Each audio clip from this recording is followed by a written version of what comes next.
ஒரு விஷயம் இன்ட்ரெஸ்டடா இருக்கும்போது அப்புறம் பார்க்கலாம் அப்படின்னு தட்டி கழிக்காம அந்த விஷயத்த நம்ம வந்து ஸ்டார்டிங் ஸ்டேஜ்ல எப்படி பண்ணிட்டு இருந்தோம் அப்படின்னு யோசிச்சு எவ்வளோ டைம் ரிஹர்ஸ் பண்ணியிருக்கோம், அந்த விஷயத்த கரெக்டா பண்றதுக்கு எந்த அளவுக்கு ப்ரிகாஷன் எடுத்து அந்த வேலையை செஞ்சோம் அப்படிங்கறத ஞாபகம் வந்துச்சு எனக்கு.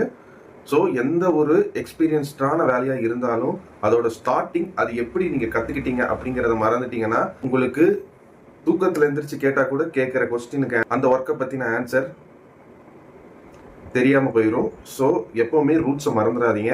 ஒரு வேலை செய்யறதுக்கு முன்னாடி முடிஞ்ச அளவுக்கு முன்ன மாதிரி ரிஹர்ஸ் பண்ண ட்ரை பண்ணிட்டே இருங்க. ஸ்கூல்ல இருந்து காலேஜ் வரைக்கும் அதுக்கான லெசன்ஸ் தான் வந்து கத்துட்டு வந்துட்டு இருக்கோம். அதை எப்பவுமே மறந்துடாதீங்க. அண்ட் ஒன்ஸ் அகைன் எல்லாருக்கும் advance happy new year wishes.